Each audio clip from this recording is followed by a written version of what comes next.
Sí. El llevador era un lloc on era molt públic de dia i molt fosc i aïllat de nit. Les dones anaven a llevar allí a l'aigua i anaven a passejar-se també un poc per la sendereta del camí i anaven totes carregades en els poals, plens de roba i anaven totes tieses. I els homes les esperaven a la vora del camí a veure-les passar i a dir-los piropos. Guapes! Els més atrevits, perquè els altres les miraven i avergonyits i no es diuen res.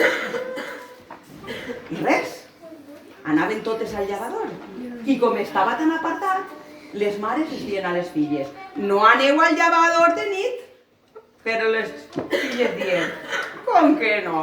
Perquè no hauríem d'anar. Entonces què feien? Agarraven i totes, a poqueta nit quedaven totes les amiguetes i quedaven d'acord, agarraven un poalet i una poqueta roba i a tal hora se reunien totes i se n'anaven corregents al llevador. Què feien els xicons? S'amagaven per darrere dels arbres i per els matorrals per tirar-los pedretes i assustar-les. Però elles, totes envalentonades, se n'anaven al llevador, llevaven la roba presa i ells correguents, se n'anaven a casa, perquè feia una miqueta de por. Clar, era de nit. Però va, i un dia, una xica fadrina, va dir: pues jo tinc d'anar a soles. I què va fer?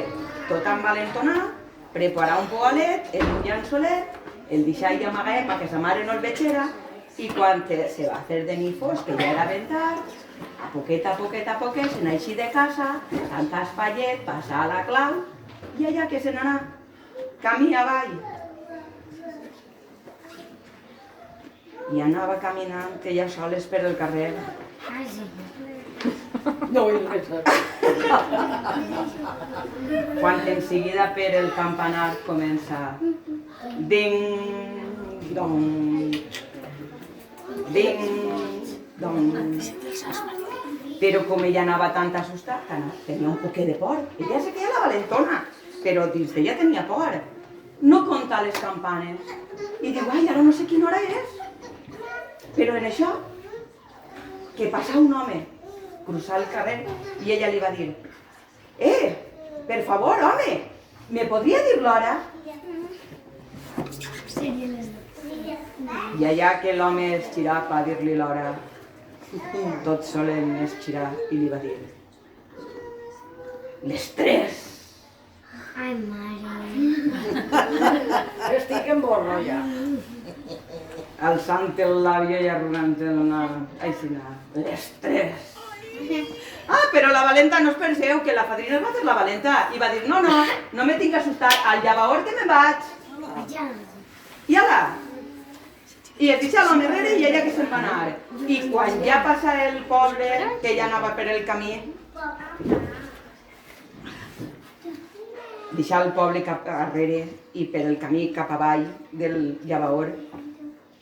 Claro, com feia vent, clar, i el que vos dia, que entre que les finestres xirrien, les rames dels arbres, ella sentia un soroll però no sabia el que era. I ella deia: ai, mare de Déu, pues està plorant un xiquet.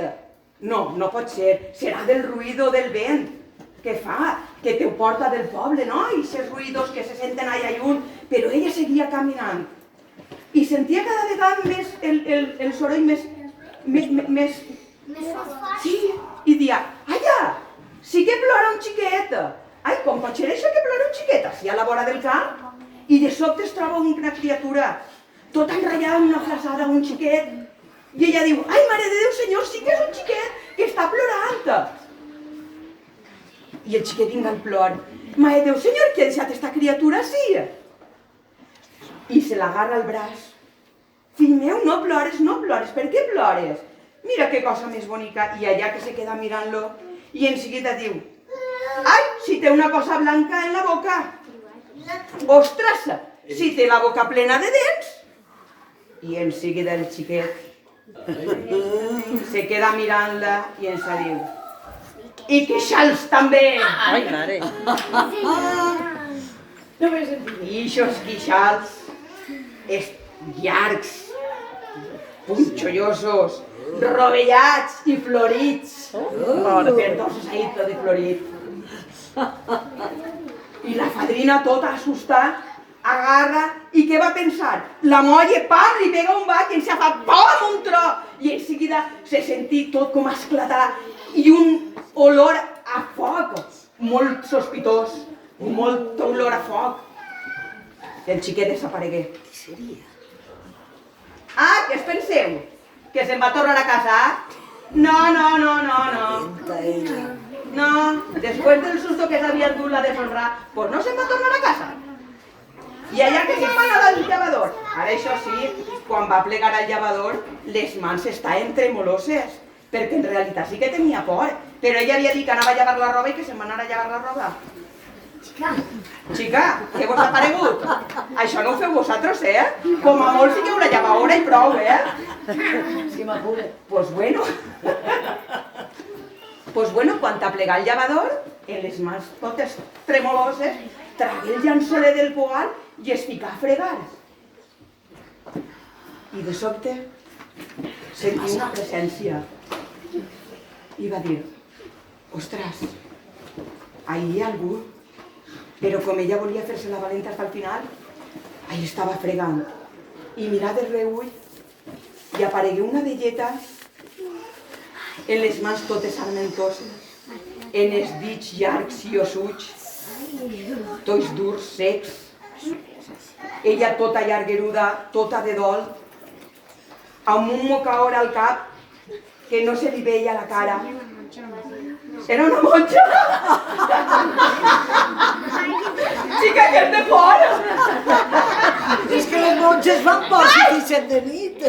Bueno, pues en el mocaor al cap, on tindria que veure's la cara, es veia tota una foscor. I es posa a fregar la velleta allí al costat. Claro, la valenta, la fadrina comença a fer-se un poquet més la valenta i va dir, pues així no me quede, com tinc companyia, un poquet assustat, però... I tot era voler parlar-li, i tot era voler treure-li la conversa de mira, vinc de nit perquè de dia fa calor, pues no sé què, pues no sé quantos, pues sí que de dia n'hi ha molt poca auia per tots, però la velleta no dia ni pio, no volia contestar-li, no volia parlar amb ella. Però ella insistia, i vinc a parlar-li. Valenta Aguiló. De sobte va dir, pues bueno, tindré que callar perquè no me fa cas. Entonces se fica a llevar en el llençoler i la velleta llevava uns pantalons en un raspall de ferro, que només de veure el raspall de ferro, ai, que por, te tirava pa carrere. I en seguida la fadrina va dir, ja sé què dir-li, saps el que m'ha passat vinguent? M'ha trobat i es comença a contar-li la història i ja per acabar li va dir i tenia unes dents aixina de llargues, ten por, totes punxolloses, i en seguida la velleta parà de sobte i les mans en l'aire que anava caient-li el sabó i l'aigua, estirar a poc cara a ella, i on tenia que haver-se, on antes era la cara tota tapada, que no se li veia i era tota fosca, continuava sent fosca, però dos llamps de llum rojos com el foc se li il·luminaren. I la fadrina, tota assustada, que encara estava dient-li uns queixals, unes dents aixina de llargues i uns queixals grans. I la velleta s'eixirà cara a ella, a poc, estirant el caor. Ai, mare. I a poquet li va dir com estos?